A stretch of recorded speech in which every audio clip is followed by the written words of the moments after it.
Man, you know what I'm talking about, man. Just fighting people. You know we've been fighting 400 and still fighting to this day. We live? To this day. To this day. To this day. To this day. To this day. To this day. To this day. To this day. I'ma take back what's mine. Take back what's mine. To this day I'm speaking God's talk. To this day I'm walking God's walk. In the valley of death I'm being crowned now. These dummy brothers out here speaking gibberish. Y'all some clowns now. Watch me snatch the throne now. The saints, we gon' take the kingdom. The nations gon' make the kingdom. Christ, y'all gon' hate to see him. My brothers can't wait the kingdom. America about to fall. It's time to erase the demon. It's time to erase the demon. Foreplay, not as warplay. Doing everything the words say. Even before I let my sword swing. Spiritual eyes, they open. Took my blindness off, no more Dolce. No Cabana, Jose. Hazel Cristo as Negro. No Blanco, no way. When the heathen fall, it's a dark day. Nobody got anything to say. Do my prophets no harm, but you Edomites, you did it anyway. Sun up to sundown. You oppressed with many plagues. Now God say it's your turn to feel the curse of Deuteronomy. Woo! The Father never gave a license to sin. Too bad you heathens cannot repent. Trillions of dollars your fathers have spent to keep blacks and Hispanics in oppression. To this day, to this day, to this day, to this day, to this day, to this day. I'ma take back what's mine. To this day I'm speaking God's talk. To this day I'm walking God's walk. In the valley of death I'm being crowned now. These dummy brothers out here speaking gibberish. Y'all some clowns now. Watch me snatch the throne now. The saints, we gon' take the kingdom. The nations gon' make the kingdom. Christ, y'all gon' hate to see him. My brothers can't wait the kingdom. America about to fall. It's time to erase the demon. It's time to erase the demon. They play the game to sleep. I play the game for keeps. John 10:27 tell me if I hear his voice, I'm a sheep.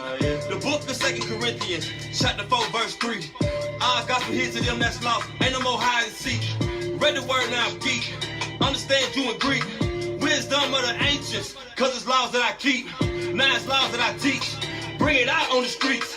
Bringing down Babylon brick by brick, piece by piece. So they want me dead, gone. They want to send me home for preaching, teaching God's people that they doing wrong. They rather hear that T.D. Jakes or that Eddie Long. But this that Daniel, bring that heat, I gotta watch the throne. To this day. To this day. To this day. To this day. To this day. To this day. Take back what's mine. Take back what's mine. To this day I'm speaking God's talk. To this day I'm walking God's walk.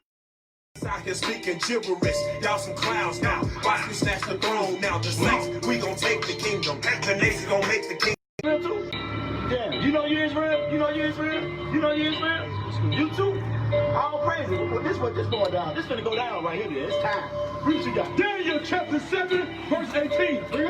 But the saints of the Most High shall take the kingdom. What the saints don't do? Shall take the kingdom. So that's what we walking into now. I see a lot of friends. The more friends you see around you, what's happening? And the saints of the Most High shall take the kingdom. What we gonna do? Take the kingdom. Because we know who we are. Ain't nobody give us this. But we have to take this knowledge. Most High woke us up. Now we taking everything. We taking back our identity. We taking back our holiness. We taking back everything, man. That's right. Read it again, man.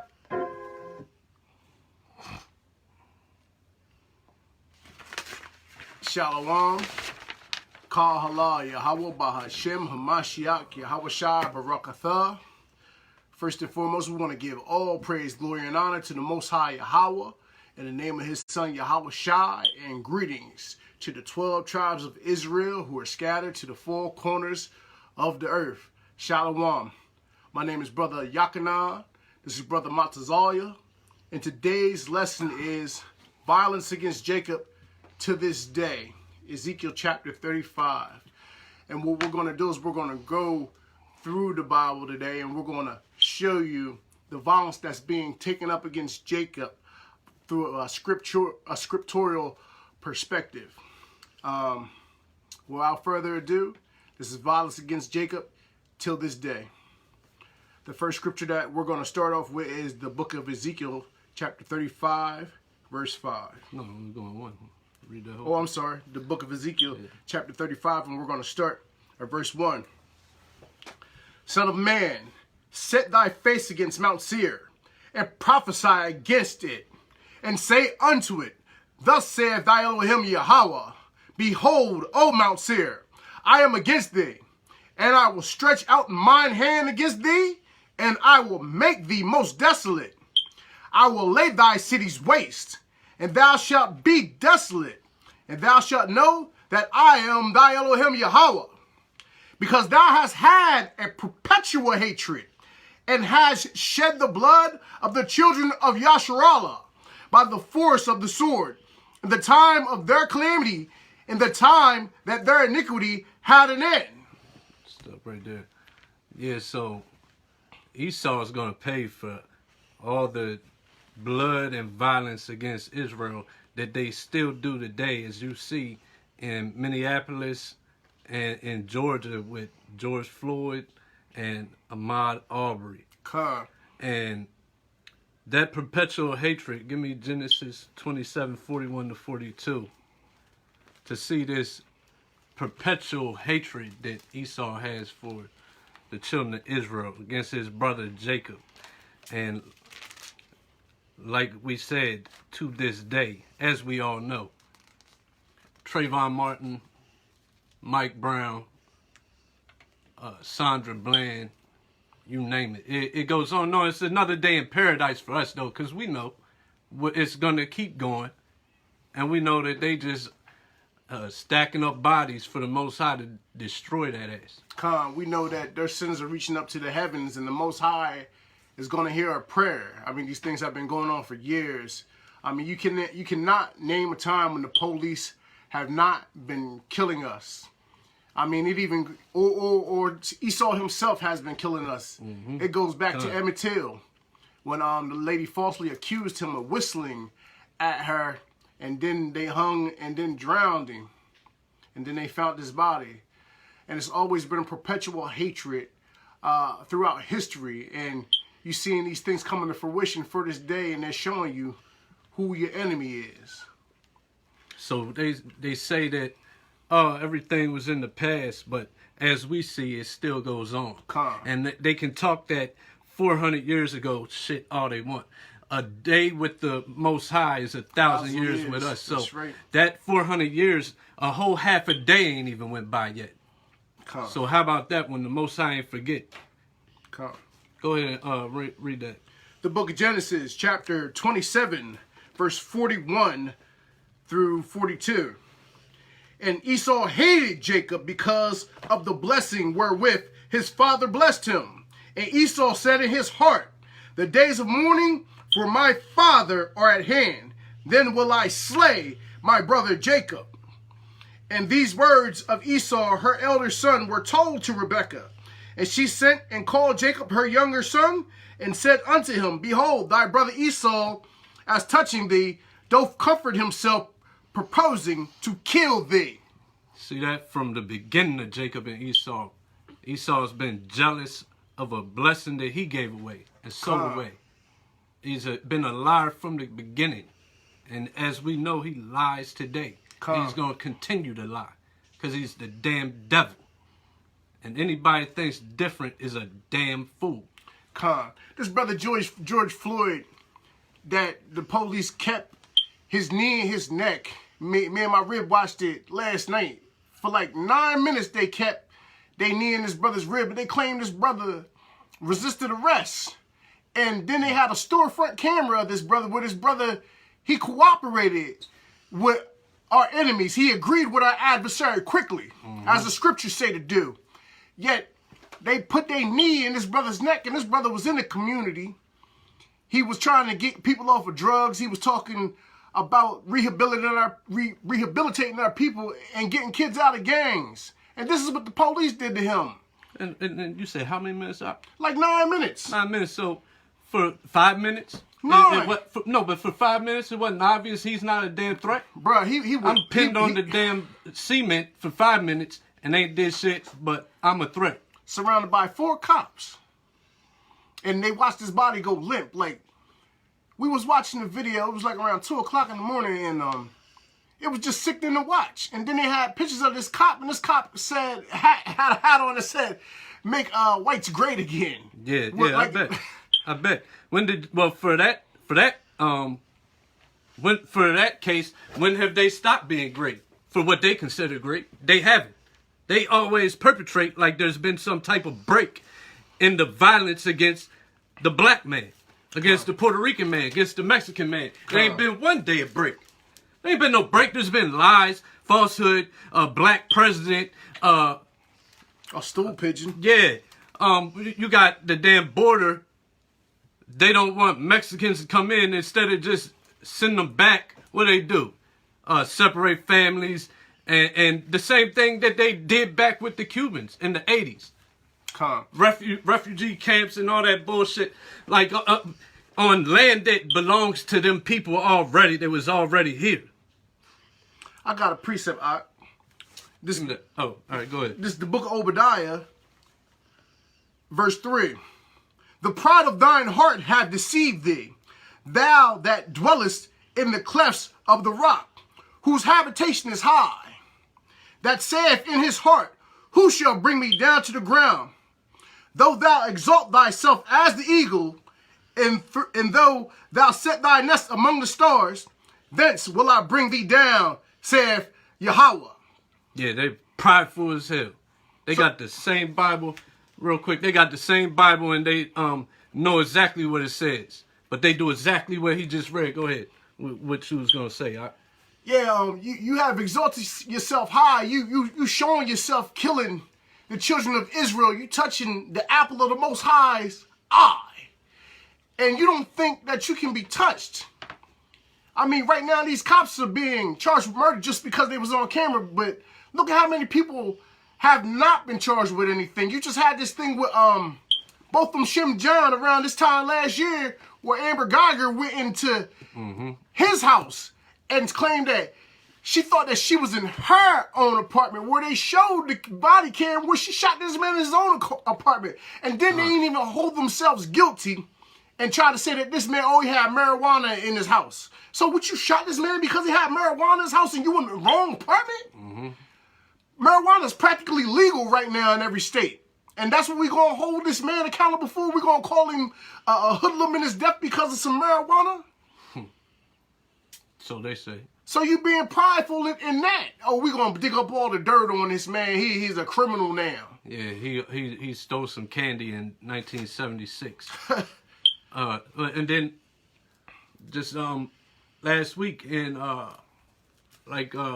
Kentucky or Cincinnati area, the same situation. I don't know the name. I don't have the name. I can't remember. I know the situation you're talking about. Yeah, the police ran in there and killed the lady. Yeah, plain clothes in her own damn house. And she was an EMT worker, and she came downstairs because somebody busted in her door, and they claimed they was coming in there to get drugs. And they executed a search warrant where this woman had a license for her tool that she was using to protect her house.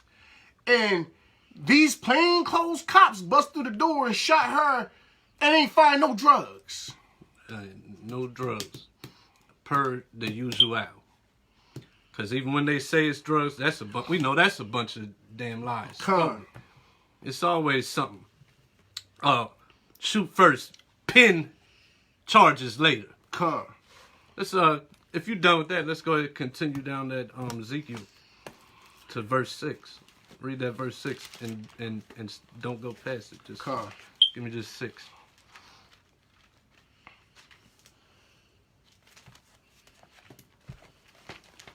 The book of Ezekiel, chapter 35, verse 6.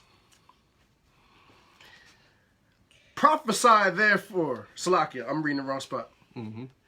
So, therefore, as I live, saith thy Elohim Yahweh, I prepared thee unto blood, and blood shall pursue thee.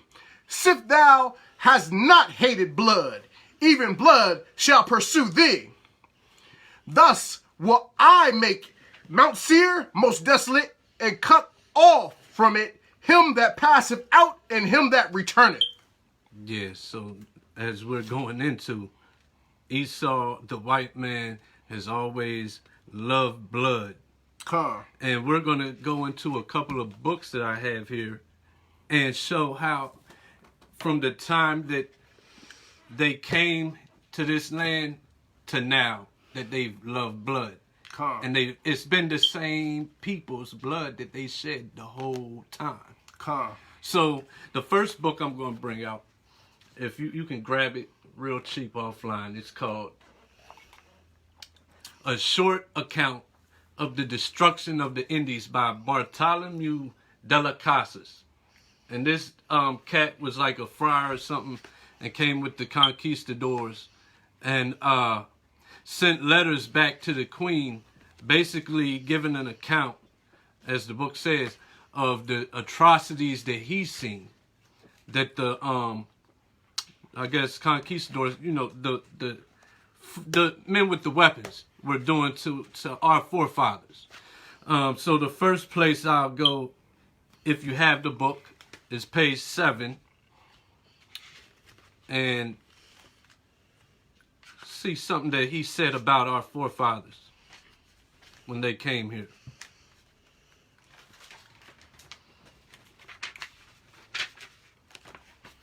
So page 7.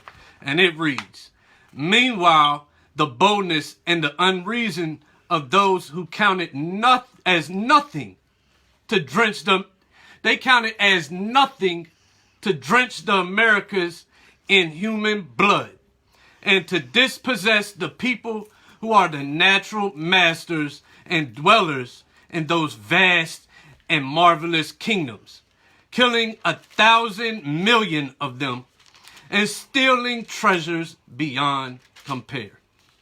So that was them when they came here from the beginning. And it was them before they came here.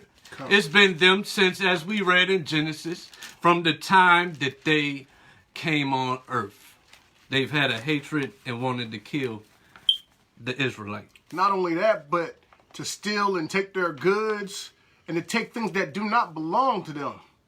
They had an evil covetousness, so to speak, just to take the lives and take things from the children of Israel. I have another precept too. We're gonna go back, bounce back to the book of Obadiah. Yeah. Well, we're gonna go to Obadiah. Yeah. Too? So 2 precepts. Okay, this is the book of Obadiah, verse 5. "If thieves came to thee, if robbers by night, how art thou cut off? Would they not have stolen till they had enough? If the grape gatherers came to thee, would they not leave some grapes?" And right now, this man is on the earth and he's still taking. Just like when they came over here and gave the Native American smallpox blankets, they still taking. Still stole all the gold. Stole all the gold. If you go around the United States of America, they now turn down the major projects in the cities. You could just go up to Wilmington, Delaware, and we just was in Norfolk this past weekend, and they planning to tear down the projects and build condos and move all the blacks and Hispanics out of these areas. They have not taken. They have not had enough, and they've been taking. And another casualty of your life is nothing for them to take it from you. Nothing at all. It means zero. You're just a body to them. Matter of fact, you in the way. You're an obstacle. You have their blessing. They hate you. And they gonna do the same thing they set out to do from the beginning. You are just expendable to them. You are expendable life. You are an expendable living area. You are an expendable soul to them. Because they poisoning your souls too. They coming in your area. They the ones who coming in importing the drugs in your area. Forcing people like Cardi B and Nicki Minaj down your throat so that your woman become a thought. Wanting to be like loving basketball, loving hip hop. Forcing that so your woman act a certain way against you and her mentality think that she's supposed to be rude to you and you're supposed to accept that. Yep. That's the destruction. They taking that from you. And by destroying the mind. Destroy the mind. Anything else? No, that's it. We're presenting. All right. Oh, we're still in this book. Okay, I got a few things from this book and this one. So now in the same book, we're gonna go to page 9 and read some more. So this is going into what he saw in the land along the coastline. So I'll just read. This coastline, too, was swarming with people, and it would seem, if we are to judge by those areas so far explored, that the Almighty selected this part of the world as home to the greater part of the human race. God made all the peoples of this area, many and varied as they are, as open and as innocent as can be imagined. The simplest people in the world, unassuming, long-suffering, unassertive, and submissive. They are without malice or guile, and are utterly faithful and obedient both to their own native lords and to the Spanish in whose service they now find themselves. Never quarrelsome or belligerent or boisterous, they harbor no grudges and do not seek to settle old scores. Indeed, the notions of revenge, rancor, and hatred are quite foreign to them. But I thought they were savages. I thought they were killers. I thought they weren't sophisticated at all. They were base. They had kingdoms. It sounded like to me they was keeping actual Levitical law. A lot of them had a lot of traits. Let me bring this precept. This is the book of Leviticus, chapter 19, 17, and 18. Thou shalt not hate thy brother in thine heart. Thou shalt in any wise rebuke thy neighbor and not suffer sin upon him. Thou shalt not revenge nor bear grudge against the children of thy people, but thou shalt love thy neighbor as thyself. I am Yahweh. It sounds like they were the 10 tribes who were carried prisoner. That separated from the heathen. Just like in the scriptures. And that they came into a land where never mankind dwelt. And they was keeping the Most High's laws. It sounded like they were described as the same only people that the Most High described that way. I don't recall him describing any Hamites that way. No, Elam that way.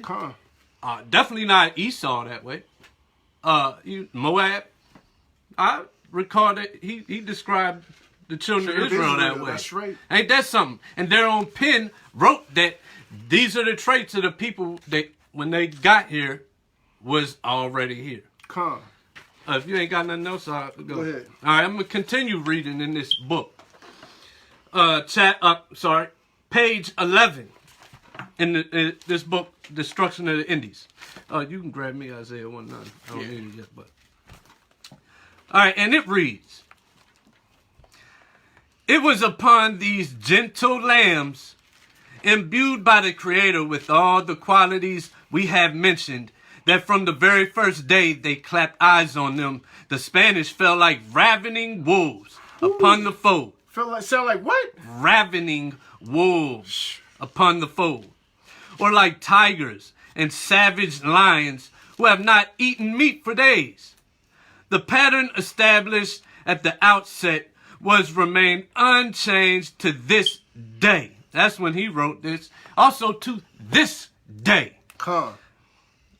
And the Spaniards still do nothing save tear the natives to shreds, murder them, and inflict upon them untold misery, suffering, and distress, tormenting, harrying, and persecuting them mercilessly. Sounds familiar to today. When the Spanish first journeyed there, the indigenous population of the island of Hispaniola stood at some 3 million. Today, only 200 survive. Go ahead, bring that, after you say what you got to say, bring that out, or vice versa. Isaiah 1:9. Yes. Except the Lord of hosts had left unto us a very small remnant, we should have been as Sodom and Gomorrah. We should have been like unto Gomorrah.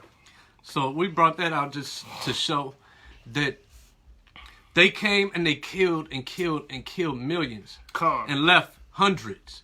But that's the Most High left them hundreds. They didn't leave shit. If it was up to them, we'd all be gone and dead. But the Most High left a remnant. I got another precept. This is the book of Matthew, chapter 7, verse 15. Beware of false prophets which come to you in sheep's clothing, but inwardly they are ravening wolves. You got to understand, these conquistadors came from Spain, and they was bringing Christianity. They was coming with the cross, and they was trying to teach the holy people their version of how the scriptures should be kept. They was coming as these false prophets. They was coming like they wanted to seek peace. But then later on, they ended up trying to take the gold and the jewels out of the land and raping the women. Yep. They were these ravening wolves. That's right. Come. Got anything else? No, that's it. All right, we're going to continue to page 12. At a conservative estimate, the despotic and diabolical behavior of the Christians... The who? The Christians has, over the last 40 years, led to the unjust and totally unwarranted deaths of more than 12 million souls, women and children among them. And there are grounds for believing my own estimate of more than 15 million to be nearer the mark. Continue to page 15. And it reads, this is in the island of Hispaniola, which is, I believe, Puerto Rico, or Dominican Republic. Dominican Republic. Thank you. They forced their way into native settlements, slaughtering everyone they found there, including small children, old men, pregnant women, and even women who had just given birth. They hacked them to pieces, slicing open their bellies with their swords as though they were so many sheep herded into a pen. They even laid wagers on whether they could manage to slice a man in two at a single stroke, or cut an individual's head from his body, or disembowel him with a single blow of their axes. They grabbed suckling infants by the feet and, ripping them from their mother's breasts, dashed them headlong against the rocks. Give me Psalm 137, verse 7, please.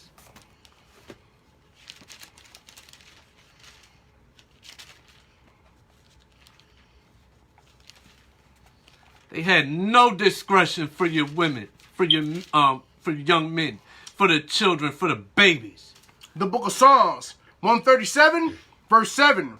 Remember, O Yahweh, the children of Edom, in the day of Jerusalem, who said, raise it, even to the foundation thereof. O daughter of Babylon, who art to be destroyed, happy shall be that rewardeth thee as thou hast served us. Happily shall he be that taketh and dasheth thy little ones against the stones. That's sweet music right there. So why would the Bible have something so vicious that we would be happy to dash little ones on the stones? Because that's what they did to your black ass. I got a precept. This is the book of Zechariah, chapter 11, verses 4 through 6. Thus saith thy Elohim Yahweh, feed the flock of the slaughter, whose possessors slay them and hold themselves not guilty. And they that sell them say, blessed be the Lord, for I am rich, and their own shepherds pity them not. For I will no more pity the inhabitants of the land, saith thy Elohim Yahweh. But lo, I will deliver the men, everyone into his neighbor's hand, and into the hand of his king. And they shall smite the land, and out of their hand I will not deliver them. That's right. So these people have been holding themselves not guilty as they slaughtered the so-called black, so-called Native American, so-called Hispanic man. They've been holding themselves not guilty. But the Most High said he's not going to deliver them out of your hand for the things that they've done to you and your foundation, to your ancestors. They will not be delivered from what is coming to them. Nothing can save them. Prayers can't save them. money can't save them. Come. Gold can't save them. Giving back what they stole can't even save them. Come. I'll continue if you got good on that. Go ahead, I'm good with that. All right. Same page. They slaughtered anyone and everyone in their path, on occasion running through a mother and her baby with a single thrust of their swords. Stringed their victims up with their feet just off the ground and then burned them alive, 13 at a time, in honor of our Savior and the 12 apostles. But they are Christians. Come. Or tie dry straw to their bodies and set fire to it.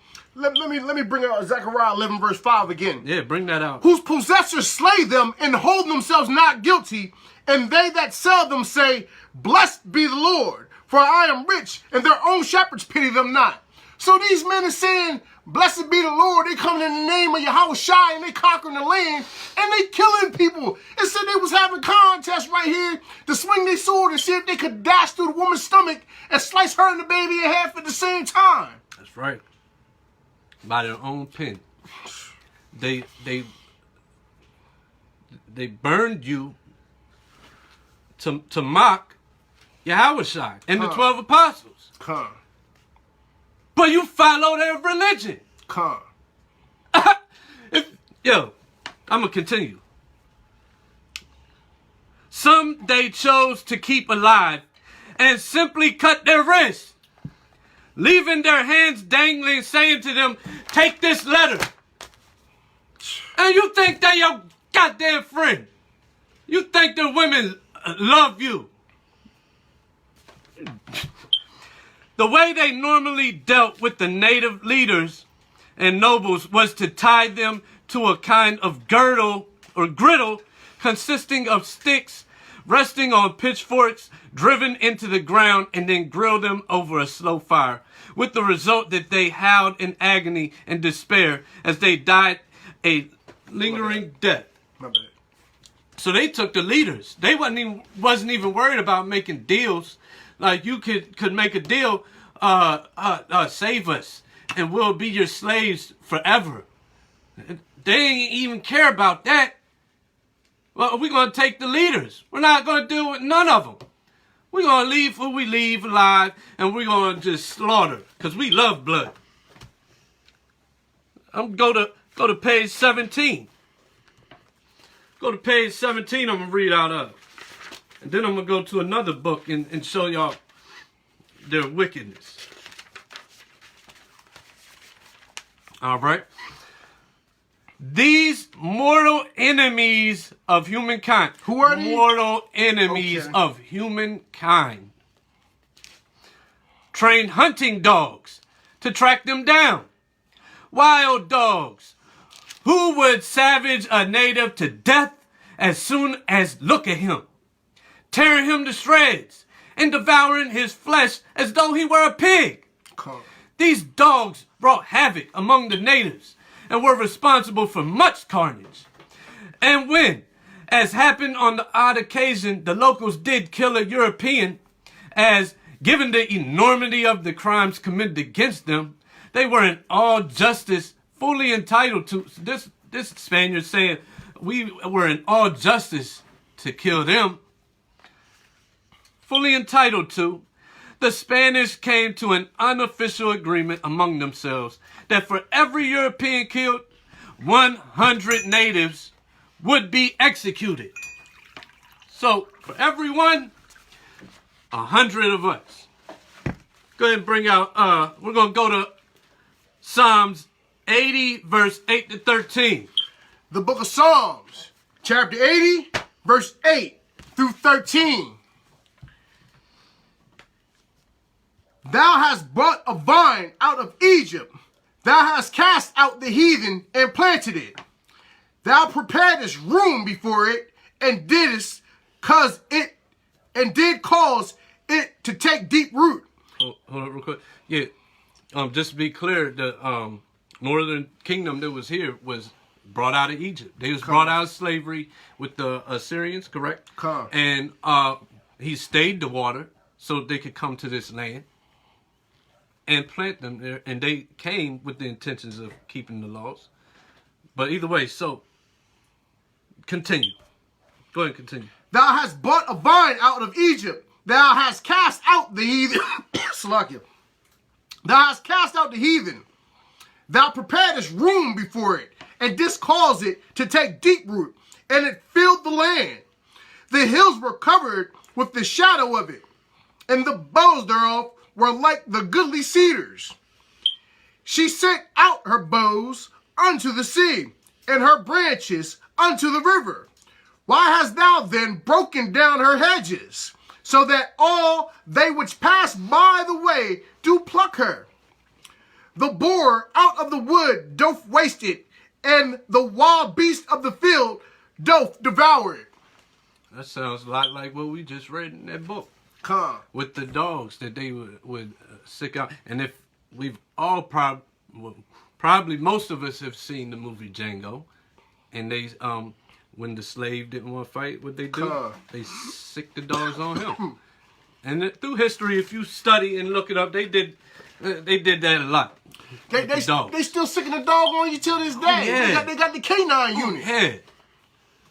Yeah. Let you take off and run down the street, whether you're guilty or not guilty, in the canine unit in the area. They're going to sick the canine on you. Let you kill the canine. What you getting charged with? You're going to get killed with killing the Leo, You a gonna law get enforcement charged with officer. murder. Yeah. But there ain't no charge for killing you. So they saying right there that a dog is more valuable than us. Come. A damn dog you can buy at the farmer's market for $1,000. They got them German Shepherds. Your life ain't worth $1,000. The next book we're going to read out of is called 100 Years of Lynchings. All right, see that? This book here is 100 years worth of like newspaper clippings of what they did to us. Hangings, burnings, you name it. Whatever wickedness they did to killing us. It's not the stuff that we lived through.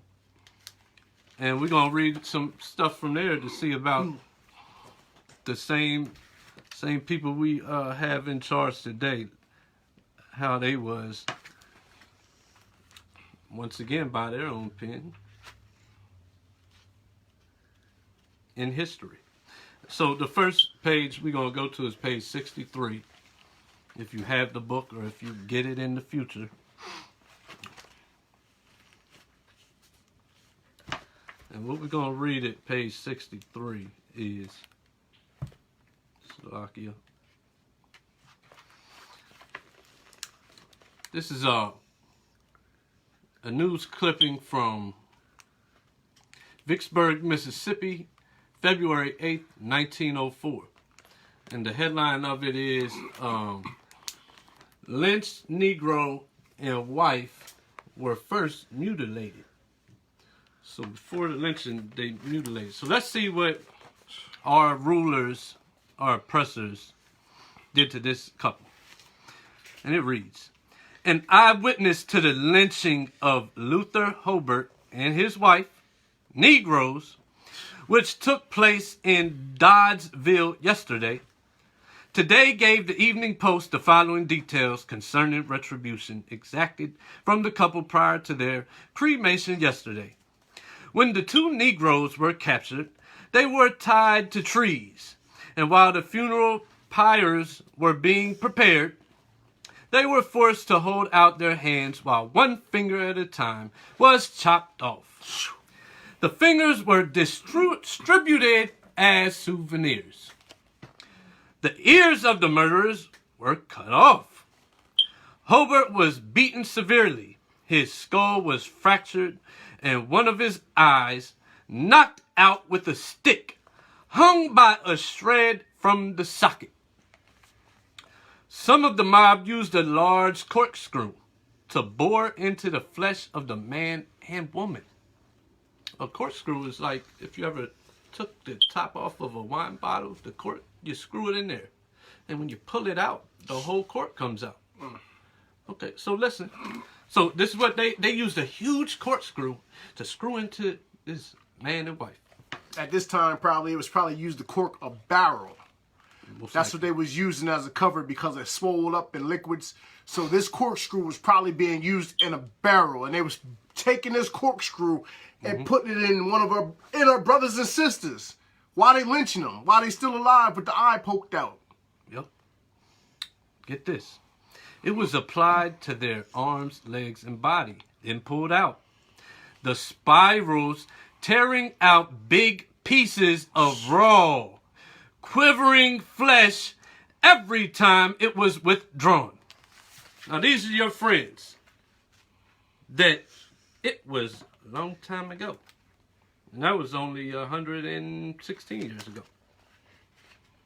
So that's like a tenth of a day. God to the Most High. Next, we're going to go to page 52 to 58. Nice little lengthy excerpt. Happened right here in Wilmington, Delaware. Page 52. So what happened here in Wilmington, Delaware? A Negro murder suspect was burned. Now, same way the suspects are guilty just because they have handcuffs on their wrists. Same back then, if you can't figure that out. So let's read these accounts of this whole ordeal. So bear with me. It's a couple pages here, but it's some telling stuff. It reads, Wilmington, Delaware, June 22nd, 1903. This is after slavery ended, by the way.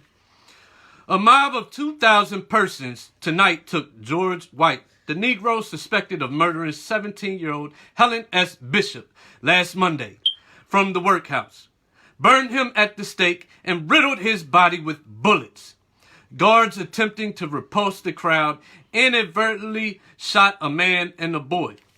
And good riddance to that. Wilmington, Delaware, June 23rd. So this is an article the very next day. A fiery sermon by a pastor was blamed today for the lynching last night of George White, Negro, accused ravisher and murderer of Miss Helen S. Bishop. Excuse me. The Reverend Robert A. Elwood, pastor of the Olivet Presbyterian Church, preached a sensational sermon on the probable lynching of White last Sunday evening. So they were already saying the sermon he preached to hang the Negro was sensational. And this is the news.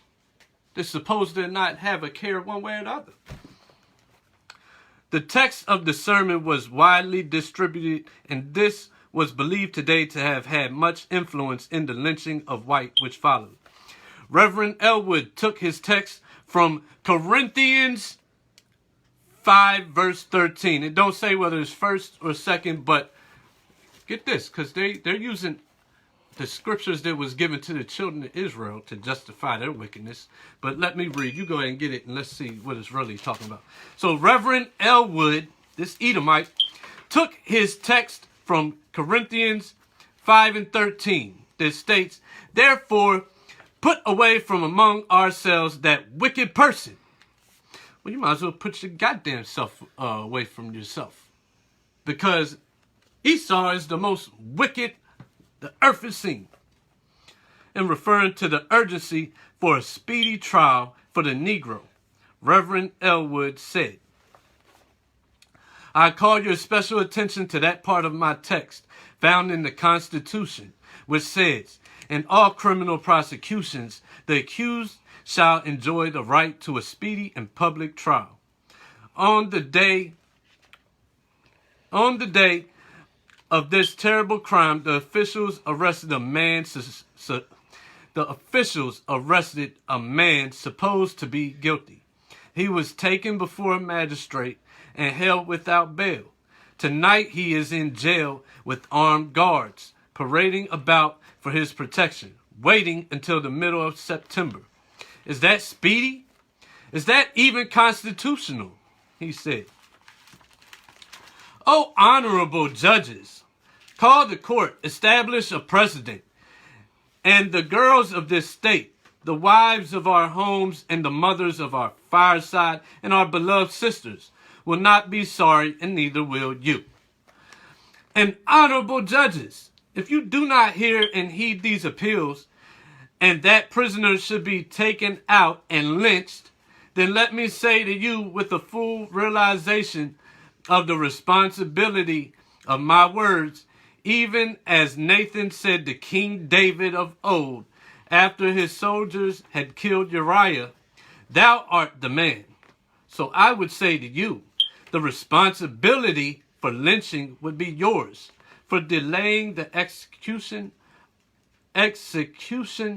of the law." Give me real quick. Hold up, I got a precept real All right, quick. fine, because okay. he decided to use the 1 Corinthians 5, what was it? 1 He Corinthians says, 5:13. Don't say first or not, but It's 1 Corinthians 5:13. 5:13, come. But this is a precept, and this is the book of Psalms, chapter 50, verse 16, and it reads, "But unto the wicked, Yahweh saith, what hast thou to do to declare my statutes, and that thou shouldest take my covenant in thy mouth?"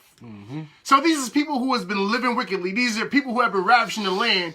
These people who have been stealing from the children of Israel who were already here, and they brought other of the southern kingdom over here on slave shit, and they decided to take our book and perverse shit and use it so they can lynch this so-called black man who's accused of ravishing this woman, which means rape, which he probably may or may not have had sex with this woman, and they decided they was going to use the scriptures to lynch this brother. I'm gonna read it. To speed up the trial. Without an actual trial. Without an actual trial. And once again, this is the book of Psalms, chapter 50, verse 16. "But unto the wicked Yahweh saith, what hast thou to do to declare my statutes, or that thou shouldest take my covenant in thy mouth?" So who are these people living wickedly that they think that they should be able to declare the most high statutes unto themselves? Psalms 147:19 says he showed his word unto Jacob, his statutes and commandments unto Israel. He have not dealt so with any other nation. Praise ye Yahweh. What about Elam? He have not dealt so with any other nation. Praise ye Yahweh. I won. Israel, that's it. Come. Grab Isaiah 10, 1-4. The book of Isaiah, chapter 10, 1-4. "Woe unto them that decree unrighteous decrees, and that write grievous which they have prescribed, to turn aside the needy from judgment, and to take away the right from the poor of my people, that widows may be their prey, and that they may rob the fatherless. And what will ye do in the day of visitation, and in the desolation which shall come from far? To whom will you flee for help? And where will you leave your glory?" So, man, woe to them that turn away judgment. And what does it say about the poor? His poor? That turn aside the needy from judgment, and to take away the right from the poor of my people. Where's the right to a trial? Where's the right to evidence?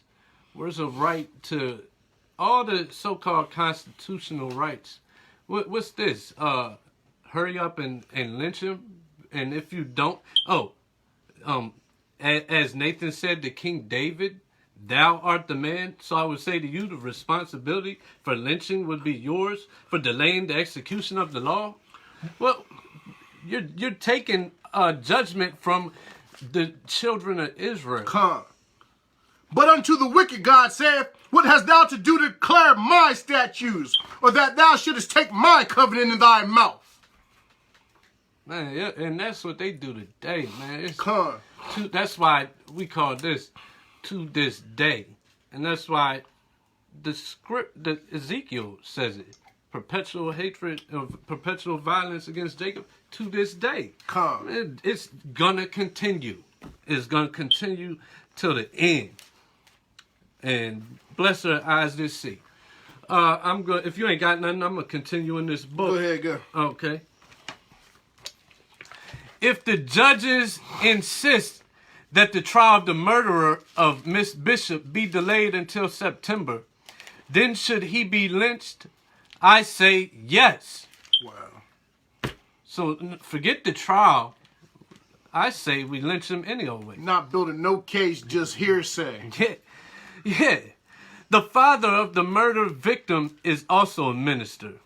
Prior to the lynching, the Reverend E.R. Bishop had issued a letter begging the people to permit the law to take its course. Reverend Bishop's letter said, oh, ain't that sweet? Reverend Bishop's letter said, Dear friends, Mrs. Bishop and our children join me in this expression of the deepest gratitude for your Christian sympathy and tender ministrations in our agonizing grief. Though comparatively strangers, you have been as dear friends whose hearts had been proved by years of acquaintance. You have helped us bear our sorrow, made hundredfold more intense by the most revolting crime. Our cup of bitterness is full, and we ask you to join us in our appeal to all citizens of our Commonwealth to refrain from violence. The officers believe they have all the evidence necessary to convict the prisoner, and without doubt, as soon as the court can reach his case, he will receive his sentence and pay the full penalty for his atrocious crime. If he can be legally tried, this will be so. By all means, let justice be swift, but if not, then let us wait calmly until the law in its majesty may remove the vile wretch from society. And grab Proverbs 11, 1-3. The book of Proverbs, chapter 11, verse 1-3. A false balance is abomination to thy Elohim, but a just weight is his delight. When pride cometh, then cometh shame, but with the lowly is wisdom. The integrity of the upright shall guide them, but the perverseness of transgressors shall destroy them. And that's what we're seeing here. There's no, it's a false balance, even with the ones that wanted to execute the hanging speedily, and this father that wants the law to take its course. He's still, at the end of the day, the law in its majesty may remove the vile wretch from society. They already have you pinned as guilty. Whether they give you your day in court or they don't give it to you. Con, it's just like the day, guilty until proven innocent. Because if you were really innocent until proven guilty, you wouldn't have to pay no bail. Yeah, that's right. Wouldn't have to pay bail. Mama wouldn't have to put up the house and all of that. But and they wouldn't deal with you so roughly. They don't deal with you any softer if you got a bag of weed as if you robbed one of their own. Con. They still dealing with you rough as hell. Con, this brother just died from a routine traffic stop with a knee in his neck. How many of us ever ourselves seen it ourselves? Been dragged out of a car for no damn reason and cooperating. Hands up. Yeah, you said put hands up. Moving slowly. Get out. You're resisting. It's not happening to me personally. It's not happening. Me too. So they can't even get around it. Eyewitness accounts right here. They can take that lies. Continue. In the meanwhile, the culprit is shut up with his guilty conscience, a hell of itself, and knows he must meet the demands of law and justice with his life. Any other course of procedure would bring a kind of glory for those of his class, would intensify the suffering of the afflicted family, possibly endanger the life of a delicate woman, and certainly would dishonor the laws of our Commonwealth. Let us not try to atone for one crime, no matter how hellish, by committing another. Sincerely yours, E.A. Bishop. So you're not committing another crime by taking away judgment? Well, you committing a crime with the Most High, and you're going to pay for that. Thus saith the Lord. Mrs. Bishop, mother of the murdered girl, is in a state of extreme nervousness. Oh, poor soul. White was put to death within a few hundred yards of the bishop home, and the glare of the fire and howls of the mob could be plainly seen and heard at the house. Prior to the lynching, White was incarcerated in the Newcastle County workhouse. A crowd of several hundred whites advanced into the reception hall and demanded admittance to the jail. Their demand was refused by the guards, and they were deluged by a stream of water by the firefighting equipment of the institution. This did not lessen the eagerness of the besiegers, who immediately began an assault upon the iron doors. Chief of Police Black shouted to the crowd, "The first man that comes into this corridor will be killed."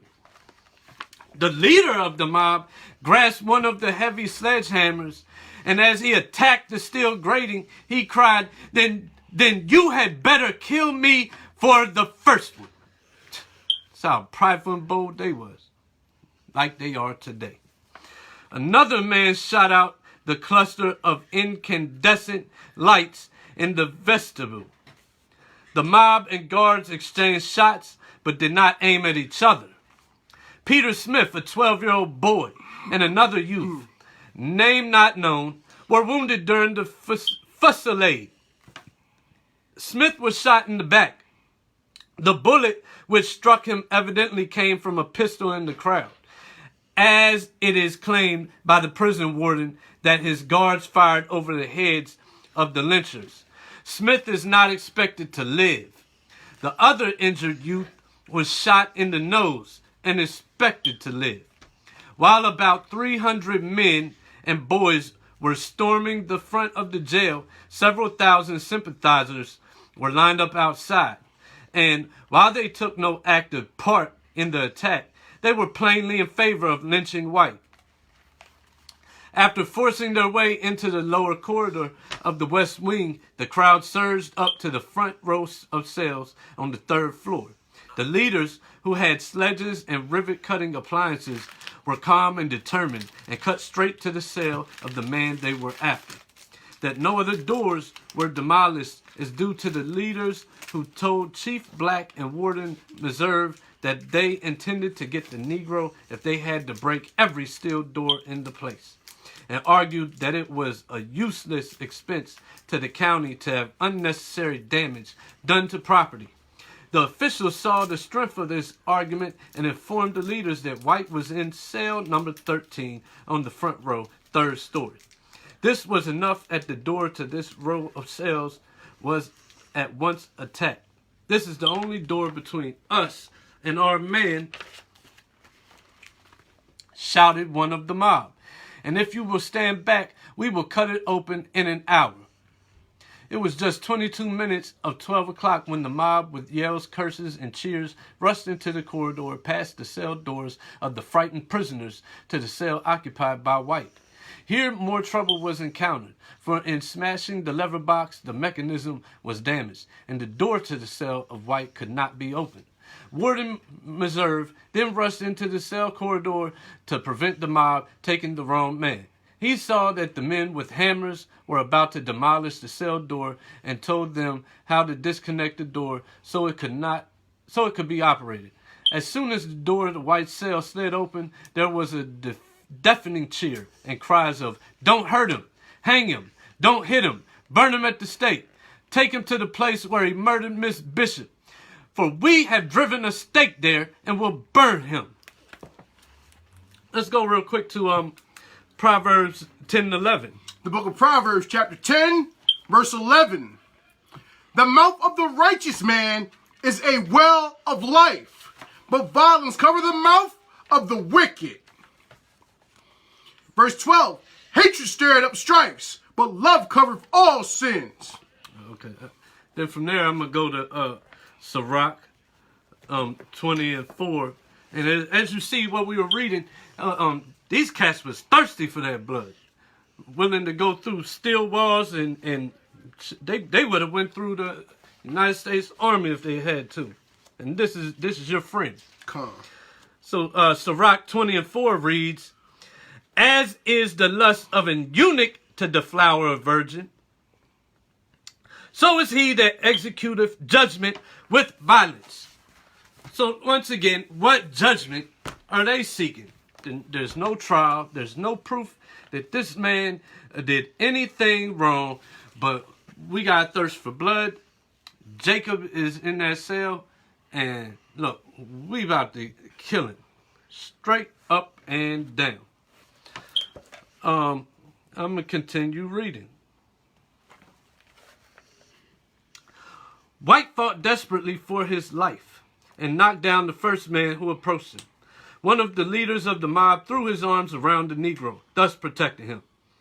At this time, the narrow corridor was so tightly packed by the mob that it was impossible to get the prisoner out. So a rope was tied around his legs, and he was lowered to the mob below, who dragged him to a previously selected site at Price's Corner. Wow. Where you go shopping every weekend. Man. And every day. Yeah, Right there at Price's times. Corner. You probably done walked over this site a million times and don't even know And it. it was a lynching spot. I didn't even know until we just read that right now. When he found that his case was hopeless, the Negro confessed to having committed the deed. Yeah, right. And did not spare himself in telling of it. He prayed fervently to God and seemed anxious to do as much talking as possible in the few minutes he had to live. Another strong rope was brought, and the Negro was wrapped in its coils from shoulders to feet. His lips were moving while this was going on, and he seemed to be trying to finish his statement. The crowd was in a hurry to get through with its work and called out for the executioners to hasten. After the rope had been adjusted, the Negro was fastened to the stake and the torch was applied to the straw. The flames leaped up and licked the man's bare hands. He was held erect by one of the lynchers until his clothing was burning fairly, when he was pushed into the bed of fire. He rolled about and his contortions were terrible, but he made no sound. Suddenly the ropes on his legs parted and he sprang from the fire and started to run. A man struck him in the head with a piece of fence rail and knocked him down. Willing hands threw him again into the flames. He rolled out several times, but was promptly returned. While this was going on, shouts, cheers, and gibes went up from the crowd. When the Negro had ceased to show signs of life, the body was placed on his back, and fuel was piled up on it, and a roaring fire was soon consuming it. The Reverend C.H. Thomas of Belleville, Illinois, speaking at Quinn Chapel last night, expressed grave doubts of White's guilt. There you go again, a possessor. Another Edomite expressed grave doubts of White's guilt. That's once again our possessors holding themselves not guilty, saying, "Blessed be the Lord."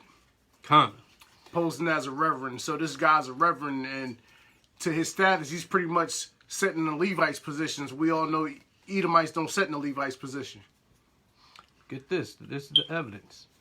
The only evidence against White, he said, was the testimony of a woman that a knife found near the spot where the crime was committed had belonged to him. That is no evidence. It wasn't that he used it. Somebody didn't say they saw him kill the lady. They said that the knife that they found was his knife. And that's what they do today. What evidence did they have for killing Ahmaud Arbery? Nothing. What evidence did they have for killing George Floyd? Zero. Mike Brown. Zero. Trayvon Martin. In fact, Mike Brown was shot in the back, right? Sandra Bland. Sandra Bland. Nothing. Nothing at all. A perpetual hatred, that's it. I sold you my birthright. That's the crime. And I'm mad that you actually got it. Yeah. Yeah. Let's continue in our reading in Ezekiel. If you ain't got nothing, we can go back to Ezekiel 35, verse 7. Oh, wasn't we at To 8. Let me see that book. I need to keep up. Huh? We in that Proverbs 11 and 21? Oh, yeah, sorry. I'm glad you said that. Let's bring that out and then go back to The book reading. of Proverbs, chapter 11, verse 21. though hand join in hand. The wicked shall not be unpunished, but the seed of the righteous shall be delivered. And that's what we're reading about right now. The wicked shall not be unpunished. The Esau will not be unpunished. His kingdom will not go on forever. And we're watching part of it unfold now. Though we don't know how long it will be, you are seeing part of the punishment of Esau. And our deliverance will happen, thus saith the Lord. So we left off at verse, you read 6, so 7. The book of Ezekiel, chapter 35 and 7. Salakia. Thus will I make Mount Seir most desolate, and cut off from it him that passeth out, and him that returneth. And I will fill his mountains with his slain men, in thy hills and in thy valleys, and in all thy rivers shall they fall that are slain with the sword. Stop right there. We can pause right there. So that's what we're going into. The wicked shall be punished. From there, let's pause right there, and let's go to 2nd Ezra 15, verse 21 to 22.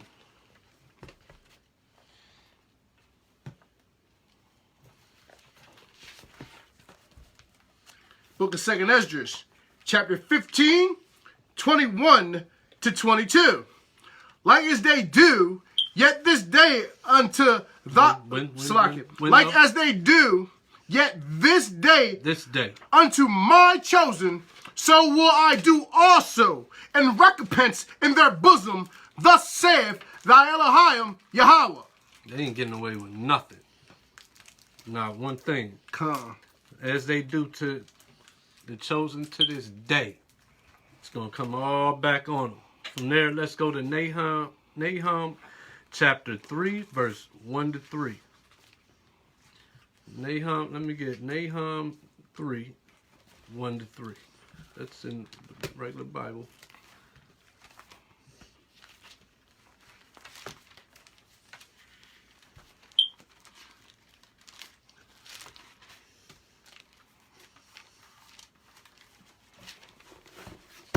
The book of Nahum, chapter 3, verse 1 to 3. Woe to the bloody city! It is all full of lies and robbery. The prey departeth not. The noise of the whip and the noise of the rattling of the wheels and of the prancing horses and of the jumping chariots. The horsemen lifted up both the bright sword and the glittering spear, and there is a multitude of slain, and a great number of carcasses, and there is none end of their corpses. They stumble upon their corpses. That's some music. That's some music right there, ain't it? Let's say they jumping horses. Yeah, they helicopters. We're talking about that destruction coming for the crimes they've committed. They gonna pay. You see that? There is a multitude of slain and a great number of carcasses. There is none end of their corpses. They stumble upon their corpses. Also the lies. The lies that what lies they got? Let's go through some. Caesar Borgia, who is Jesus? Jesus. Yahweh Shai is European. We got that lie. The lie that they're a God-fearing nation. Biggest lie ever. Biggest lie ever. Don't fear God one bit. So-called blacks are Africans. The so-called blacks are Africans. We still Africans. I got this book here. I'm going to go there real quick before I continue with the lies. This book is called The Slave Ship. All right, and I'm going to read a passage from this book of one Captain William Snellgrave, who was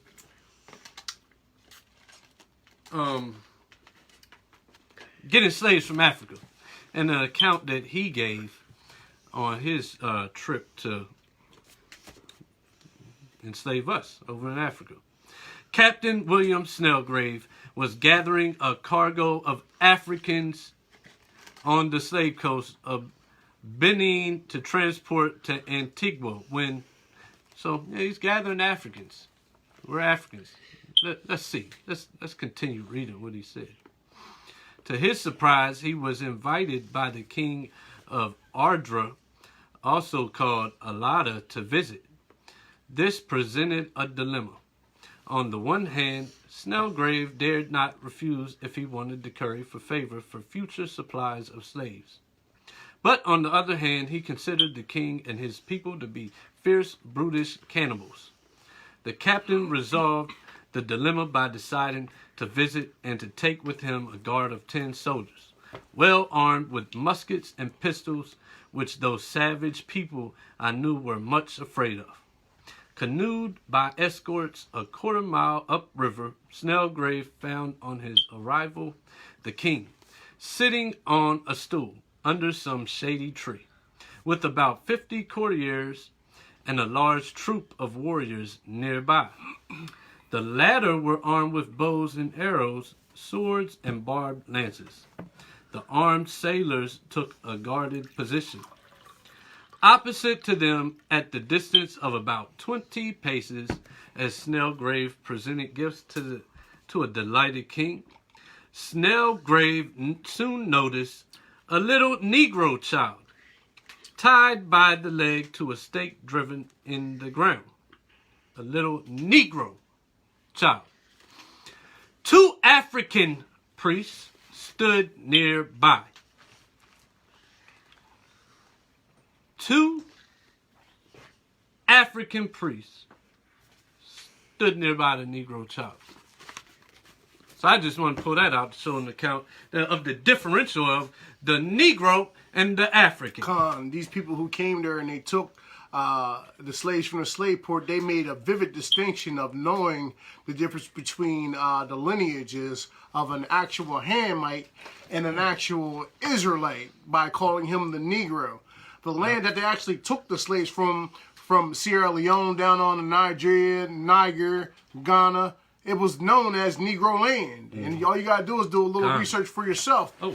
And they actually had slave flyers that actually said Hebos on there. Yep. Because they was mispronunciating the word Hebrew. One second. I think that meant. Yeah, it's right there. Okay. I'll see if I can bring it close enough. Either way, whoever's watching, if you can see it, that's the map.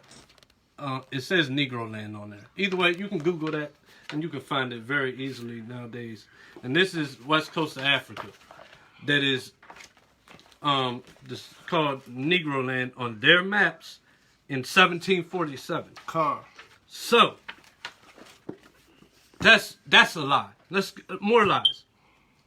Discovered New World. And this book, their own pen said that basically there's more people here than anywhere else in the world. So how's that a new world? Natives were savages. They were... So they had flourishing cities. They were peaceful. They didn't hold grudges.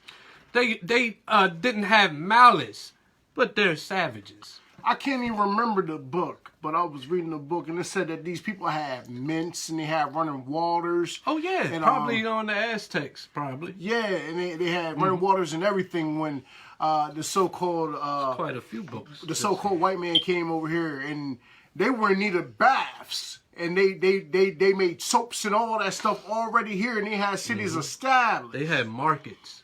Like in the books that I read, them markets sound like a farmer's market today. Like they had everything. Sound like the swap meet. Yeah, it did. It really did. Yup. Sound like when you go over there to Cowtown over there across the bridge to Jersey. It's exactly just like Cowtown. So that's a lie. What other lies over in God we trust? They don't trust in God. Oh, they trust in God. Money. They trust in guns, oil, and drugs. Yeah, right. They put on the back of money, but does God deal with mammon? No. Nah, God can't do nothing with God don't need mammon, money. So there's a lie. Here's one we're all aware of. Everyone saved. But saved from what? How are you in your heaven? And how you need to be saved from your own damn heaven? That makes no sense. Another lie. Gay marriage. Gays can marry each other, and marriage is a unification under God. So if God's against gays, how can being gay? How can He be for gay marriage? Con, y'all trying to force that to emasculate so-called the black and Hispanic man in our community. They're trying to push that. If you watch, and this boggles me because I'll be at work and you walk into different people's rooms or whatever, and the most homosexual commercial you see is on BET. Like they got this HIV commercial and this black man and drag queens and stuff, and this BS is on BET. Like they trying to shove that to you. They're trying to shove that to your children to make them think that this is normal. Gangster rappers in dresses and wedding dresses but I seen one like a couple years ago, a wedding dress thug with an AK. Yeah, he was sucking on an AK. Yeah. Like, come on now. And then nowadays, they calling the blunt, the bob, they calling it the D. So if you going outside, we about to go blow this D. That's what we doing now? Sick, man. All the lies and robberies. Freedom of religion, a lie. Where's the Most High say freedom of religion? Last I checked, he's going to destroy all the idols of the land. I got a precept. Go ahead, bring it up. This is the book of Romans chapter 25, and it reads, "Who changed the truth of Yahweh into a lie and worship and serve the creature more than the Creator, who is blessed forever. Amen. For this cause God gave them up unto vile affections, for even their women did change the natural use into that which is against nature. Yep. And likewise also the men, leaving the natural use of the woman, burned in their lust one to another." Hold up. Because men leaving the natural use of women, so it's not okay to go in the woman's butt either. That's not a natural use of a woman, right? On top of that, it say they burn in their lust. So that cancels it out right there. Are you being born gay? Because it says it's a lust. Because if you was born that way, a child does not know lust. And even so, you was given reason. You was given the ability to reason with and see that is a lust, like you said. And the ability to decide to fight your flesh. It's all a decision. You have a choice. Hold on, verse 27. Okay, and likewise also the men, leaving the natural use of the women, burned in their lust one toward another, with men working that which is unseemingly, and receiving in themselves that recompense of their error, which was meat. So that's the curses that's being discussed in Leviticus, that you're going to have your blood upon your own hands. And that's why they're putting it on a commercial for you, so that you could be so-called HIV negative, so that your blood is on your own hands. That's a part of the curses that you're going through, because you want to follow behind Esau, because he told you it's okay to walk up and down with the pride parade. He told you it's okay that you can love a man being a man, which is foolish, and the Most High says it's unseemly. Or you wouldn't put here to be unhappy, the pursuit of happiness. Stupid pity. That's a lie. The pursuit of happiness. It ain't about what makes you happy. What's the scripture go? 2 Thessalonians, send them strong delusion.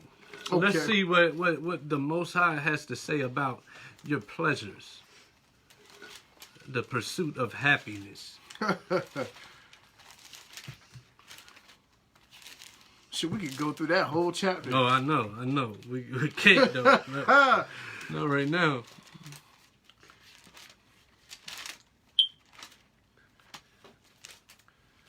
Oh wow, he gets that. Another lie. Immunizations. They like, so you don't get sick. You need an immunization. Their medicine makes you immune to something on earth. As if God don't have control over sicknesses and diseases. But the money says in God we trust. But you don't think the Most High controlling this coronavirus? Yeah, like, oh, he has no control over it. You don't think he decide who getting these plagues? Even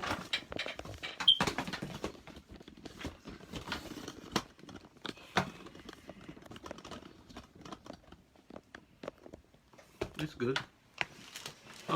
Yeah. Even if it's a lie, the whole coronavirus thing is a lie. You think he don't have control over that? You think the Most High ain't send the devil to go put that lying spirit in the Edomites? Come on, man. They full of lies. They lie about everything. And the fact of the matter is, you God's chosen nation, and Satan has a people for himself. You are Mount Zion, and they are Mount Seir. And Straight we like talking that. about the punishment to Mount Seir today. That's 2 Thessalonians 2:11. 2:11. Yeah, let's just get that real quick. The book of 2 Thessalonians, chapter 2, verse 9. Let's start at 9. Hey, yeah, Even him whose coming is after the working of Hashatan, with all power and signs and lying wonders. Like what? Lying wonders. We're talking about lies, folks. And with all deceivableness of unrighteousness in them that perish, because they receive not the love of the truth. They didn't love the truth. That they might be saved. And for this cause, Yahweh shall send them strong delusion. Wait, but hold on real quick. But everyone will be saved. And for this cause, Yahweh shall send them strong delusion, that they should believe a lie, that they all might be damned who believe not the truth, but had pleasure in unrighteousness. Hallelujah. Hallelujah.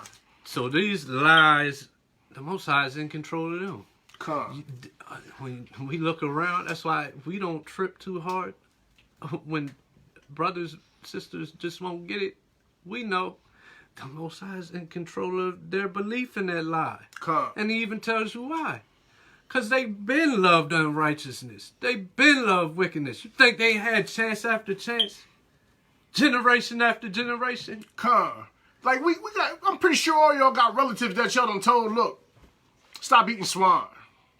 But they didn't follow them behind the so-called white man's religion and been indoctrinated so much that they telling you, all the Old Testament done away with when Christ had already told you that think not that I have come to destroy the law nor the prophets I have came to fulfill. Right. And we done bought it on other lessons. How do you fulfill an animal being an abomination? It said he come to fulfill the prophecies concerning him in Acts 3:18. Right. Like, how don't you get that? And then if you go to Micah 5:2, it shows the prophecy to come. And then you go to Matthew 2:6, it shows you what he fulfilled. And that's just one thing that he fulfilled.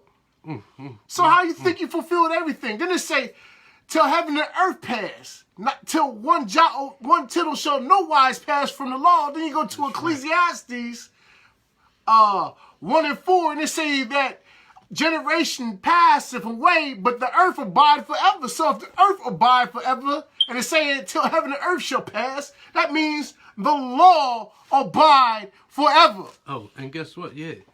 And when all be fulfilled, it's not going to be that the law is... There's not going to be pig in the kingdom, pig eating. You're going to already know you're not going to want the pig. That's why it'll be all be fulfilled, and the law ain't done away with. It's the law of life. First off, the kingdom, we're going for everlasting life. So how can you break the law of life and have everlasting life? All lies, and if you really got a damn brain and try to add it up, it don't even make sense at all. Israel, I charge you to charge your family and plead with them to read 4th Maccabees And let them read that story about the mother and her 7 sons and Eleazar. Or just read in 2 Maccabees. Or you can read 2 Maccabees chapter 6. It's hard enough to get them to get this book. Come. And ask them to read within there and see, after they read that, do they think they should really truly be eating unclean foods after they see how Eleazar sacrificed his life in his old age? I charge y'all with that. And their science is lies. Come. They do everything. They try to disprove the Bible with science. They try to say that the earth was formed by explosions. Bullshit. They man, your damn paternity test ain't shit. They say that the DNA tells who the father is, how much of this DNA, but the Most High said the seed does. And the bottom line is, stop making your women whores. Come. And there's no need of a DNA test. Bottom line, the daughters of Zion are not supposed to be whores. And the men of Israel are not supposed to be whoremongers. So stop relying on science to tell if your son is your son. And stop dealing with whores. And stop making whores. I got a precept. This is the book of 1 Corinthians chapter 3 verse 19. For the wisdom of this world is foolishness with Yahweh. For it is written, he taketh the wise in their own craftiness. So he gonna take all of this wickedness in this world, everything that's been crafted against you by the Edomites, the Hagarenes, the Moabites, and so on and so forth, that's in Psalms 83, and they're gonna be taken in their own craftiness. Because they know exactly what you're doing, what they doing to you. Oh, hell yeah. They know as long as they keep you in your sin, that they gonna rule. They know these things, and all you got to do is go and read Judith, the 5th chapter, and start somewhere like around 17 and read it on down, the conversation between Achior and the Babylonian general. That's right. And you're going to see that these people know that as long as they keep you in sin and exploit you, that they're going to rule. And that's exactly why they're in your neighborhood. That's why it's a Chinese restaurant in your neighborhood. That's why it's a Hindu man at your corner store in your neighborhood. That's why it's an Arab man who's in your neighborhood who will probably sell you some pork but got the Quran behind his back. And some Newports. Don't forget the Newports. And I like that you didn't give them the verse. Because our people need to sit down and read. You give them the chapter, and that's what they need to do. That's what they do. I did that on purpose too. They need to go and read that. And I'm going to read this Nahum 3:1 real quick again. Woe to the bloody city. It is all full of lies and robbery. So them lies and robbery, them lies rob you. Rob you of what? Go to Matthew 13:19, please. And we're going to see what do the lies rob you of. Book of Matthew. All these lies we just went through rob you of something. Matthew 13:19. The book of Matthew, chapter 13, verse 19. And it reads, when anyone heareth the word of the kingdom and understandeth it not, then cometh the wicked one and catcheth away that which was sown in his heart. This is he which received seed by the wayside. All these lies. All these lies are putting in that work. Robbing brothers and sisters of a place with the Most High. You see it all the time. You see it all the time. We be out there on the streets and we edifying somebody, and then somebody come drag the other person away. Come on, man. They ain't good. Them Israelites. No, we showing you love. We showing you how to get the kingdom. We showing you how to build up your spirit and fight your flesh. That's what we here to do. See, we working as the physicians trying to heal the sickly. Not sitting amongst each other professing the works of the Most High. We out here trying to heal the sickly because the healthy don't need the physicians. Right. We out here for you, the men on the four corners of the globe, in the corners, and there's even people over on the continent of Africa that's standing on these corners now, on the dirt roads. They out there risking their lives to wake the people up. They over there in Europe, the very low minority, trying to wake the people up and to bring them back to repentance. Mm-hmm. These people ain't out there because they hate you. They out here because they love you. They trying to show you who your enemies are, who have taken the crafty counsel against you. They trying to tear down these strongholds and show you've been taught lies. The heathen even telling you you've been taught lies. There's countless videos now. That's right. With Esau even telling you that our fathers have inherited lies. And that's prophecy 2 in Zechariah chapter 8. Our fathers have inherited lies. It's up to you to seek it out. And the sad thing, some of y'all won't even listen till y'all hear one of the heathens tell you. Oh, yeah. That you the people. It was an instance before I came back to Delaware. Them niggas don't tell. And I was in a barbershop. And an Arab dude had to confirm to another Israelite that, look, this man is telling you the truth. You are God's chosen people. An Arab from over there in Saudi Arabia had to come and tell this Ephraimite brother, look, you and these so-called blacks is the chosen people before he would accept it. Yep. And the whole time, they watching everybody, all the blacks, Hispanics, and they thinking in their head like, these simple niggas just don't know. I know more than they do about their own damn self. Yeah. Let's read verse 10 and 11 of that Nahum 3.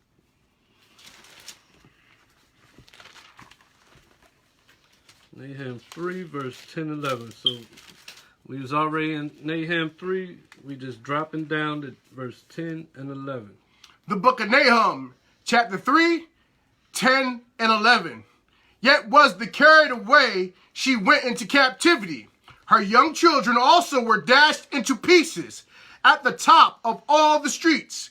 And they cast lots for her honorable men, and all her great men were bound in chains. Thou also shalt be drunken, thou shalt be hid, thou also shalt seek strength because of the enemy. That's good. So we talking about that payback. We talking about that payback for Esau. We're going to go from there. Hold up, Salakia. Go ahead.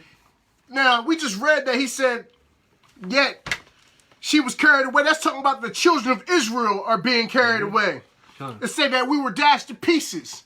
And our children were actually dashed to pieces and used as crocodile, alligator-bait Salakia in the Everglades down in Florida. That's right. It said that they cast lots for her honorable men. That means that they casting lots for you right now, and it's going on right now. Our men is being sold to the prison pipeline so that they can create business off of you, where they manufacture soaps, they manufacture license plates, they gardening in some of these prisons for cheap labor, Salakia, and they got you on the chain gangs. I don't know if they do it in your state, but here in Delaware, they'll put you on this chain gang. You gotta go pick up trash on the highway, and you gotta keep them clean. That's cheap labor that they use you for too. They cast lots on the honorable men, because the black man, you are honorable man. That's right. You are a king, so-called black and Hispanic man. You are the princes of the power, Yasha Allah. Come. Don't forget how they get us from childhood. Come. With the combines, the basketball, the football, the boxing. That's the same thing as what you just brought out, except for they get you at young. Like, that's the only option you have. Is you work for that.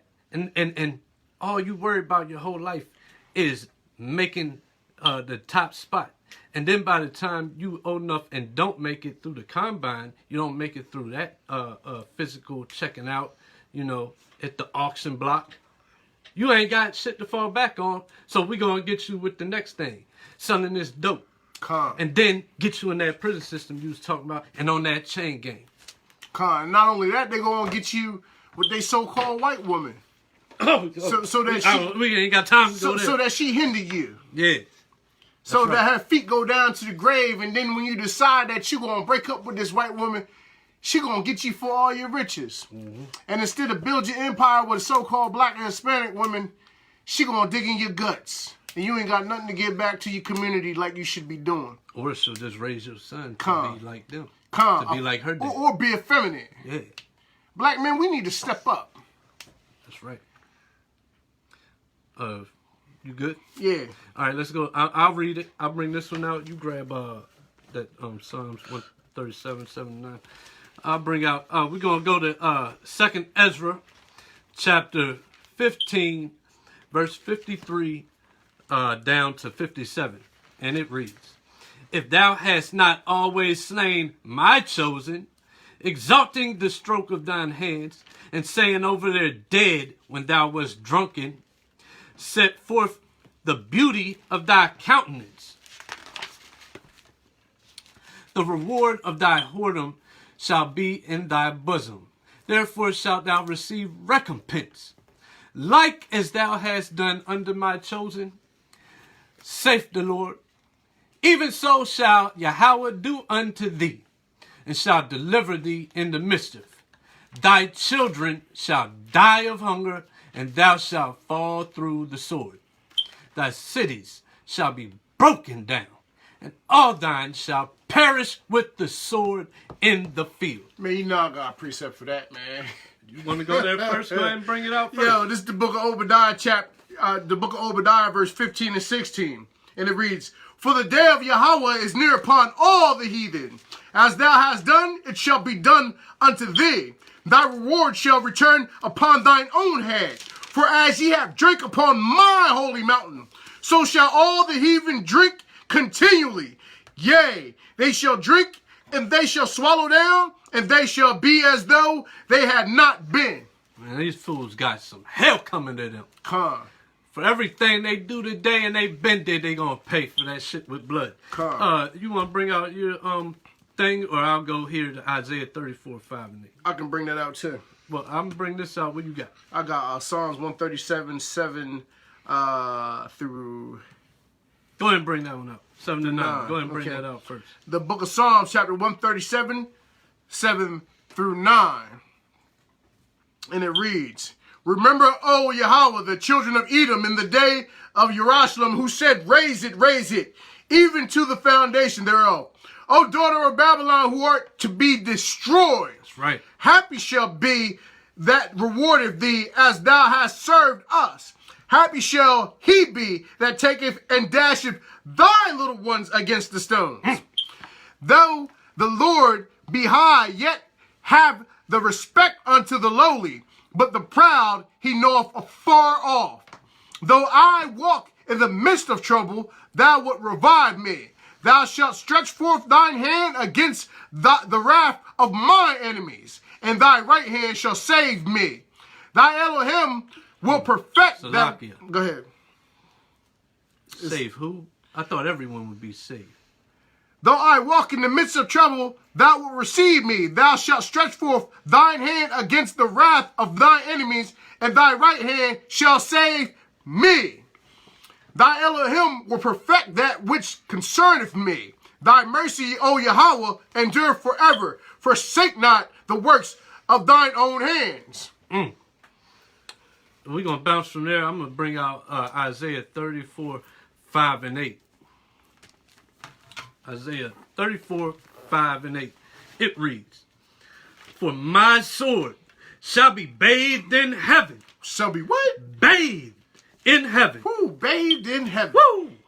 Behold, it shall come down upon Idumea and upon the people of my curse to judgment. Salakia, Idumea is another name for Edom, such as and Mount Seir as well. Go ahead. The sword of the Lord is filled with blood. It is made fat with fatness, and with the blood of lambs and goats, with the fat of the kidneys of rams. For the Most High hath a sacrifice in Basra, and a great slaughter in the land of Idumea. Come. And the unicorns shall come down with them, and the bullocks with the bulls, and their land shall be soaked with blood, and their dust made fat with fatness. For it is the day of the Lord's vengeance, and the year of recompenses, for the controversy of Zion. The controversy of Zion, them having the Most High's people in captivity, and lying and saying that you Africans, or a people of a port. and trying to steal our identities and trying to claim that they are us when we really the chosen people. They're the Jews by calling themselves Jewish. They're the Israelites by calling themselves Israelis. Israel lies. Israel lies, that's right. Yo, let's go, if you ain't got nothing, let's go back to the reading, Ezekiel 53, or 35, Salaki, Ezekiel 35. So we left off at verse 8, so we need to go take off from 9.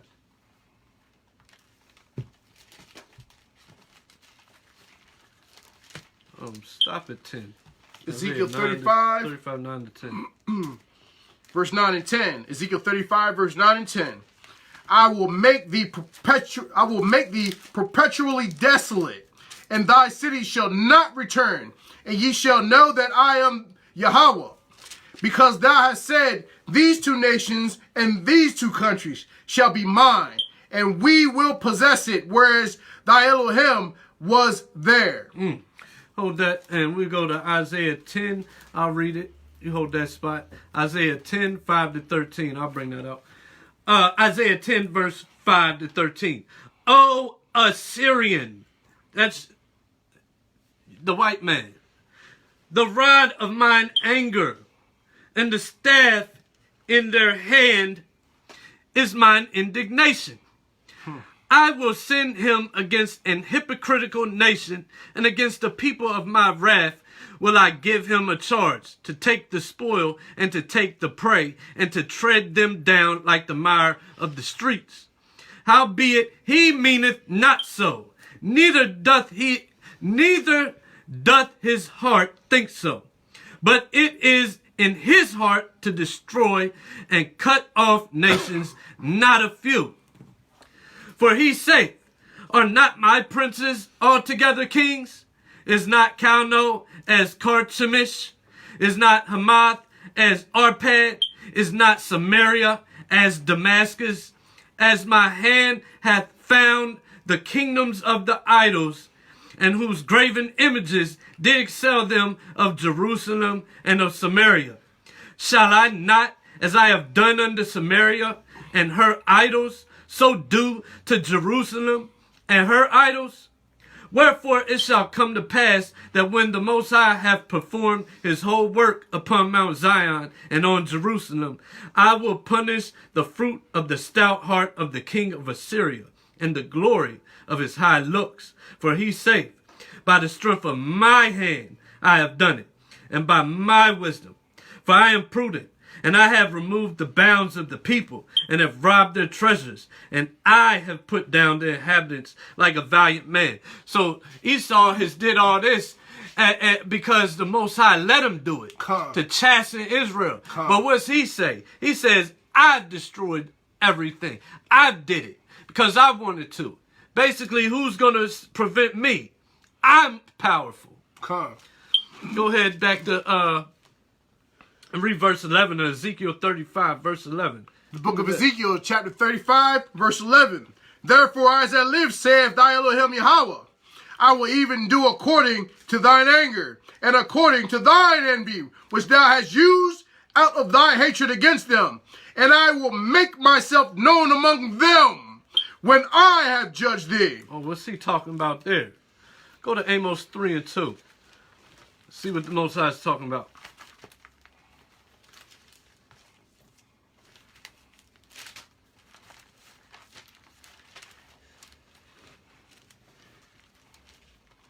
Give me 3 and 2, and then 3 and 7. The book of Amos, chapter 3, verse 2. Ye only have I known of all the families of the earth. Therefore, I will punish you for all your iniquities. Okay, so the Most High only known us and will punish us. Go, give me that 7. Verse 7. Surely thy Elohim, Yahweh, will do nothing, but he revealeth his secrets unto his servants, the prophets. So, he, in verse 11, he said, I will make myself known among them. when I have judged thee. Who? Among Israel. The servants, the prophets. After what he just brought out, I'm going to take us to Isaiah 45 and 3-4. And it reads, and I will give thee the treasures of darkness and hidden riches of secret places, that thou mayest know that I, Yahweh, which called thee by thy name, am the God of Israel. For Jacob my servant's sake, and Israel mine elect, I have even called thee by thy name. I have surnamed thee, though thou hast not known me. So I just brought that out to show that his servants is Israel, and he's no other nation but us, and that he will reveal himself to us. In that verse 11. Go ahead and bring out 12 to 13. Let's back at the Ezekiel 35. Ezekiel 35, verse 12 and 13. And thou shalt know that I am thy Elohim, and that I have heard all thy blasphemies, which thou hast spoken against the mountains of Israel, saying, they are laid desolate, they are given us to consume. Thus with your mouth ye have boasted against me, and have multiplied your words against me. I have heard them. Stop right there. Give me Isaiah 54, 5-8. So this nation has blasphemed by saying that we were given to them to consume.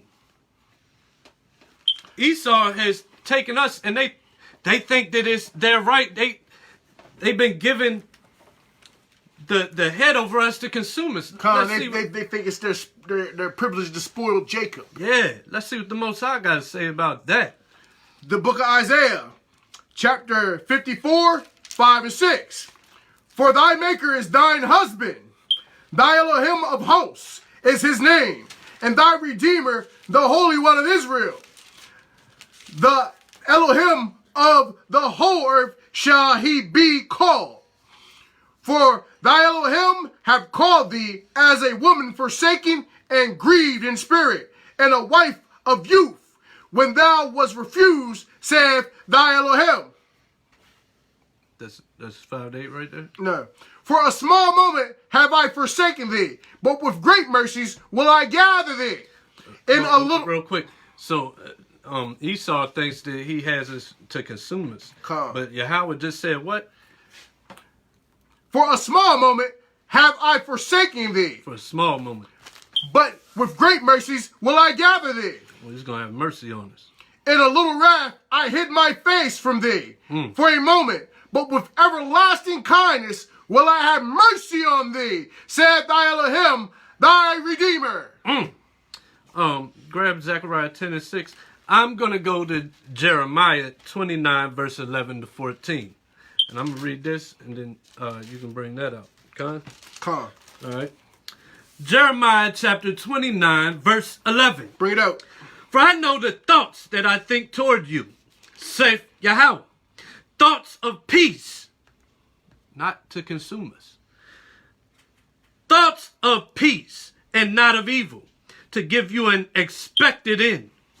Then shall ye call upon me, and ye shall go and pray unto me, and I will hearken unto you. And ye shall seek me, and find me, when ye shall search for me with all your heart.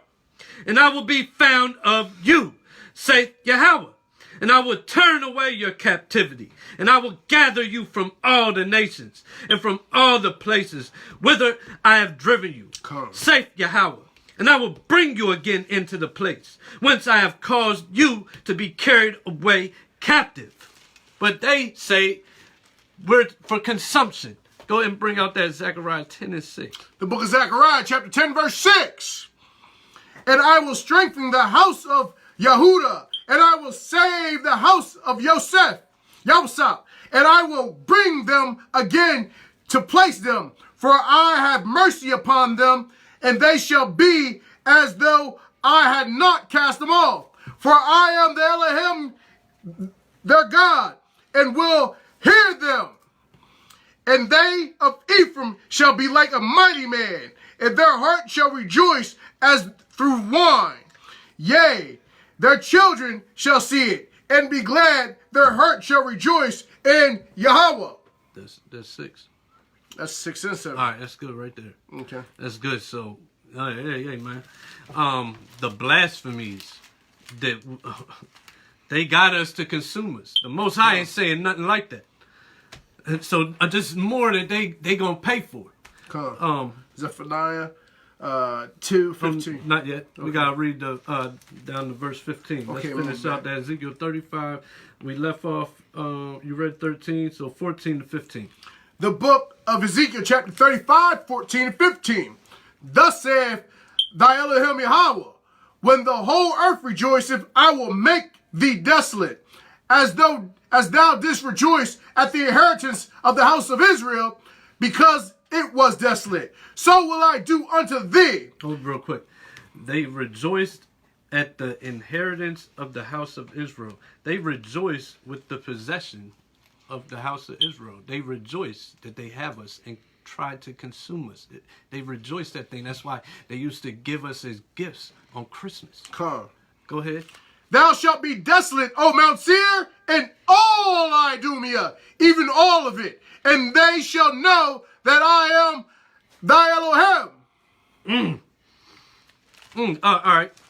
That's some powerful stuff right there. Let's go from there. Let's go to Zephaniah 2 and 15. The book of Zephaniah, chapter 2, verse 15. The book of Zephaniah, chapter 2, verse 15. This is the rejoicing city that dwelt carelessly, that said in her heart, I am, and there is none beside me. How is she become a desolation, a place for a beast to lie down in her? Everyone that passeth by her shall hiss and wag his head. From there, let's go.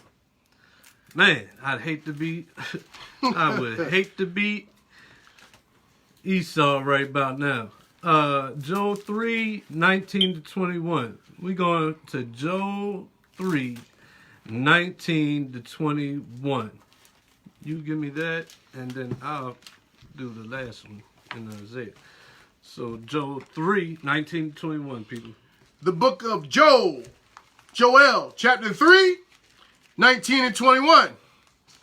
The book of Joel, chapter 3, 19, 21. Egypt shall be a desolation, and Edom shall be a desolate wilderness. For the violence against the children of Judah, because they have shed innocent blood in their land. We read something like that in one of their books, didn't we? Con. But Judah shall dwell forever, and Jerusalem from generation to generation. That's right. For I will cleanse their blood that I have not cleansed, for the Lord dwelleth in Zion. Yeah, consume what? Salakia. And I'll wrap up this one. We're going to go from there and go to Isaiah 47. And we're going to go from verse 1 to 11. It reads, Come down and sit in the dust, O virgin daughter of Babylon. Sit on the ground. There is no throne, O daughter of the Chaldeans. For thou shalt no more be called tender and delicate.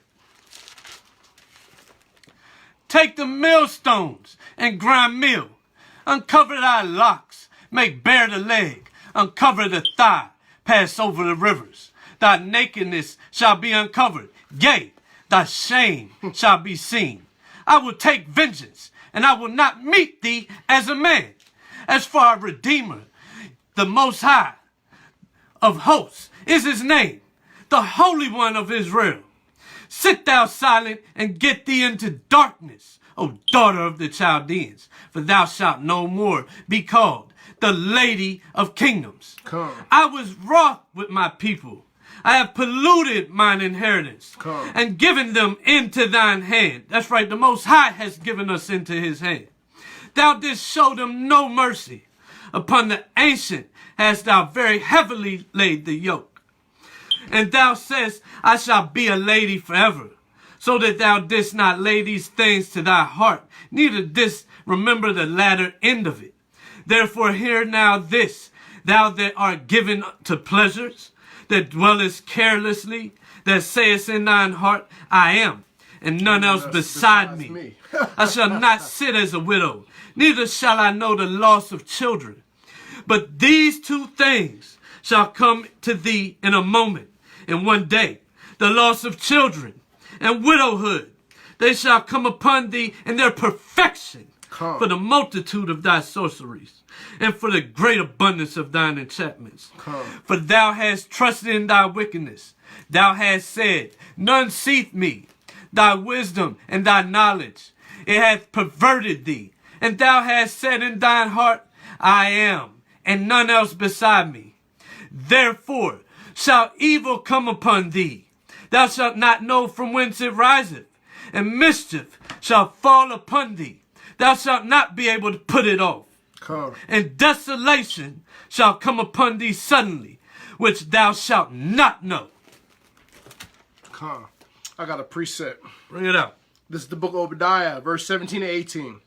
But upon Mount Zion shall be deliverance, and there shall be holiness, and the house of Jacob shall possess their possessions. And the house of Jacob shall be a fire, and the house of Joseph a flame, and the house of Esau for stubble. For what? For stubble. And they shall kindle in them and devour them. And there shall not be any remaining of the house of Esau, for Yahweh hath spoken it. That fire must be kindled. I'm getting hot.